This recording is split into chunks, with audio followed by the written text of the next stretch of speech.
ಪುರಿ ಜಗನ್ನಾಥ ದೇವಾಲಯವು ಭಾರತದ ಪೂರ್ವ ಕರಾವಳಿಯಲ್ಲಿರುವ ಒಡಿಶಾ ರಾಜ್ಯದ ಪುರಿ ನಗರದಲ್ಲಿರುವ ಒಂದು ಸುಪ್ರಸಿದ್ಧ ಹಿಂದೂ ದೇವಾಲಯ.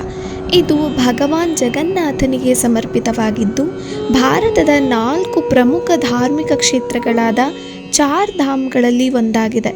ಇದರ ಮಹಿಮೆ, ವಿಶಿಷ್ಟ ಸಂಗತಿಗಳು ಮತ್ತು ಪೌರಾಣಿಕ ಕಥೆಗಳು ನಿಜಕ್ಕೂ ಅಚ್ಚರಿ ಮೂಡಿಸುತ್ತವೆ. ಪುರಿ ಜಗನ್ನಾಥ ದೇವಾಲಯವು ಕೇವಲ ಒಂದು ಕಟ್ಟಡವಲ್ಲ, ಅದು ಧಾರ್ಮಿಕ ನಂಬಿಕೆಗಳು, ಪ್ರಾಚೀನ ಕಲೆ ಮತ್ತು ವಿಜ್ಞಾನದ ಅದ್ಭುತ ಸಂಗಮ. ಇದರ ಮಹತ್ವವನ್ನು ಹೀಗೆ ವಿವರಿಸಬಹುದು. ಚಾರ್ ಧಾಮ್ ಯಾತ್ರೆ. ಹಿಂದೂಗಳ ಪವಿತ್ರ ಚಾರ್ ಧಾಮ್ ಅಂದರೆ ಬದ್ರಿನಾಥ್, ದ್ವಾರಕಾ, ರಾಮೇಶ್ವರಂ ಮತ್ತು ಪುರಿ ಯಾತ್ರೆಯ ಪ್ರಮುಖ ತಾಣಗಳಲ್ಲಿ ಇದು ಒಂದು. ತ್ರಿಮೂರ್ತಿಗಳ ಆರಾಧನೆ. ಇಲ್ಲಿ ಜಗನ್ನಾಥ, ಬಲಭದ್ರ ಮತ್ತು ಸುಭದ್ರಾ ದೇವಿಯನ್ನು ಒಟ್ಟಿಗೆ ಪೂಜಿಸಲಾಗುತ್ತದೆ. ಸಹೋದರರೊಂದಿಗೆ ಸಹೋದರಿಯನ್ನು ಪೂಜಿಸುವ ಏಕೈಕ ದೇವಾಲಯ ಇದಾಗಿದೆ. ರಥಯಾತ್ರೆ. ಜಗನ್ನಾಥ ದೇವಾಲಯವು ತನ್ನ ವಾರ್ಷಿಕ ರಥಯಾತ್ರೆಗೆ ವಿಶ್ವವಿಖ್ಯಾತವಾಗಿದೆ. ಈ ಸಮಯದಲ್ಲಿ 3 ಪ್ರಮುಖ ವಿಗ್ರಹಗಳನ್ನು ಬೃಹತ್ ಮತ್ತು ಸುಂದರವಾಗಿ ಅಲಂಕರಿಸಿದ ರಥಗಳಲ್ಲಿ ಇರಿಸಿ ಮೆರವಣಿಗೆ ಮಾಡಲಾಗುತ್ತದೆ. ಲಕ್ಷಾಂತರ ಭಕ್ತರು ಈ ಯಾತ್ರೆಯಲ್ಲಿ ಭಾಗವಹಿಸುತ್ತಾರೆ. ನವಕಲೇಬರ. ಈ ದೇವಾಲಯದ ಒಂದು ವಿಶಿಷ್ಟ ಆಚರಣೆ ಎಂದರೆ ಪ್ರತಿ 8 ಅಥವಾ 12 ಅಥವಾ 19 ವರ್ಷಗಳಿಗೊಮ್ಮೆ ಜ್ಯೋತಿಷ್ಯ ಮತ್ತು ಖಗೋಳ ಲೆಕ್ಕಾಚಾರಗಳ ಆಧಾರದ ಮೇಲೆ ದೇವರ ಮರದ ವಿಗ್ರಹಗಳನ್ನು ಬದಲಾಯಿಸುವುದು. ನವಕಲೇಬರ ಎಂದರೆ ಹೊಸ ದೇಹ ಎಂದರ್ಥ. ಈ ವಿಗ್ರಹಗಳನ್ನು ಪವಿತ್ರ ಬೇವಿನ ಮರದಿಂದ ಕೆತ್ತಲಾಗುತ್ತದೆ. ಮಹಾಪ್ರಸಾದ. ಈ ದೇವಾಲಯದಲ್ಲಿ ಅಡುಗೆ ಮನೆಯು ಭಾರತದ ಅತಿ ದೊಡ್ಡ ಅಡುಗೆ ಮನೆಗಳಲ್ಲಿ ಒಂದಾಗಿದೆ. ಇಲ್ಲಿ ಪ್ರತಿದಿನ ಸಾವಿರಾರು ಭಕ್ತರಿಗೆ ಮಹಾಪ್ರಸಾದವನ್ನು ತಯಾರಿಸಲಾಗುತ್ತದೆ. ಈ ಪ್ರಸಾದವನ್ನು ಸಾಂಪ್ರದಾಯಿಕವಾಗಿ ಮಣ್ಣಿನ ಪಾತ್ರೆಗಳಲ್ಲಿಯೇ ತಯಾರಿಸಲಾಗುತ್ತದೆ. ಪುರಿ ಜಗನ್ನಾಥ ದೇವಾಲಯವು ಹಲವಾರು ರಹಸ್ಯಗಳನ್ನು ಮತ್ತು ವೈಜ್ಞಾನಿಕವಾಗಿ ವಿವರಿಸಲಾಗದ ವಿದ್ಯಮಾನಗಳಿಗೆ ಹೆಸರುವಾಸಿಯಾಗಿದೆ. ಧ್ವಜದ ದಿಕ್ಕು. ದೇವಾಲಯದ ಶಿಖರದ ಮೇಲೆ ಧ್ವಜವು ಸಾಮಾನ್ಯವಾಗಿ ಗಾಳಿಯ ದಿಕ್ಕಿಗೆ ವಿರುದ್ಧವಾಗಿ ಹಾರುತ್ತದೆ. ಇದು ವೈಜ್ಞಾನಿಕವಾಗಿ ಹೇಗೆ ಸಾಧ್ಯ ಎಂಬುದು ಇಂದಿಗೂ ನಿಗೂಢವಾಗಿದೆ. ಧ್ವಜ ಬದಲಾವಣೆ. ಪ್ರತಿದಿನ ಒಬ್ಬ ಅರ್ಚಕನು ಯಾವುದೇ ಸುರಕ್ಷತಾ ಸಾಧನಗಳಿಲ್ಲದೆ 45 ಅಂತಸ್ತಿನ ಕಟ್ಟಡದಷ್ಟು ಎತ್ತರವಿರುವ ದೇವಾಲಯದ ಗೋಪುರವನ್ನು ಹತ್ತಿ ಧ್ವಜವನ್ನು ಬದಲಾಯಿಸುತ್ತಾರೆ.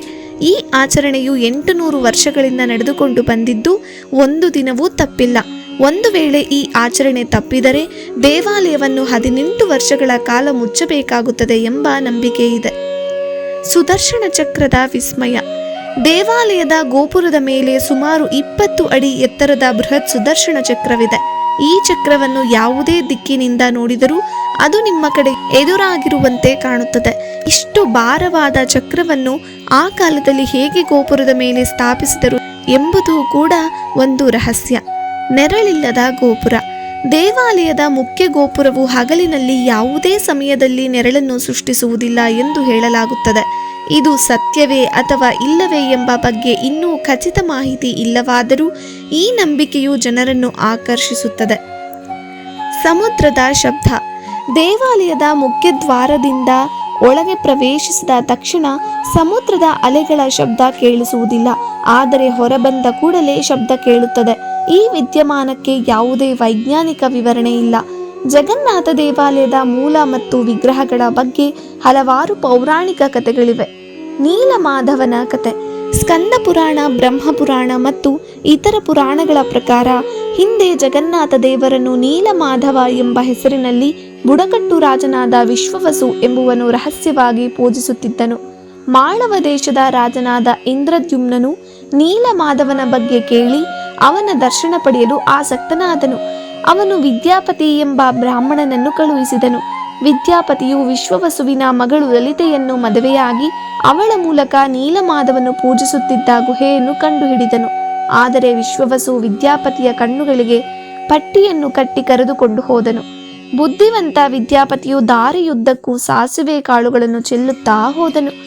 ಕೆಲವು ದಿನಗಳ ನಂತರ ಆ ಕಾಳುಗಳು ಮೊಳಕೆಯೊಡೆದು ವಿದ್ಯಾಪತಿ ನೀಲಮಾಧವನ ಸ್ಥಳವನ್ನು ರಾಜ ಇಂದ್ರದ್ಯುಮ್ನನಿಗೆ ತೋರಿಸಿದನು. ರಾಜನು ಅಲ್ಲಿಗೆ ತಲುಪಿದಾಗ ನೀಲಮಾಧವನು ಮಾಯವಾಗಿದ್ದನು.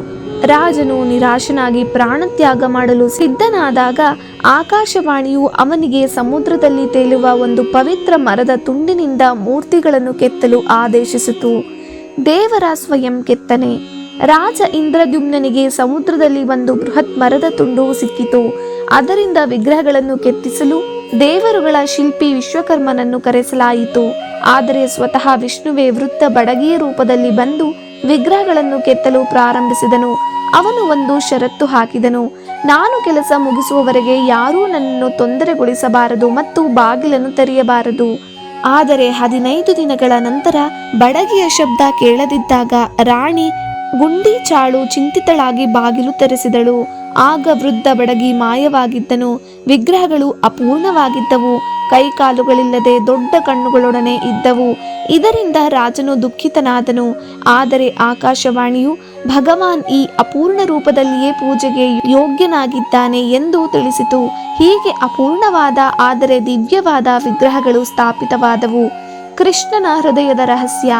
ಮಹಾಭಾರತದ ನಂತರ ಶ್ರೀಕೃಷ್ಣನು ತನ್ನ ಮರ್ತ್ಯ ದೇಹವನ್ನು ತ್ಯಜಿಸಿದಾಗ ಅವನ ದೇಹವು ಸುಟ್ಟು ಬೂದಿಯಾಯಿತು. ಆದರೆ ಅವನ ಹೃದಯ ಭಾಗ ಮಾತ್ರ ನೀಲವರ್ಣದ ವಸ್ತುವಾಗಿ ಉಳಿಯಿತು ಎಂದು ನಂಬಲಾಗಿದೆ. ಅರ್ಜುನನು ಈ ಹೃದಯವನ್ನು ಜರಾನಿಂದ ಪಡೆದು ಅದನ್ನು ಸಮುದ್ರದಲ್ಲಿ ಬಿಟ್ಟನು. ಆ ಹೃದಯ ಭಾಗವೇ ಒಂದು ಮರದ ತುಂಡಿನ ರೂಪದಲ್ಲಿ ತೇಲಿ ಬಂದು ಜಗನ್ನಾಥನ ವಿಗ್ರಹದ ಒಳಗೆ ಇಡಲಾಗಿದೆ ಎಂದು ಹೇಳಲಾಗುತ್ತದೆ.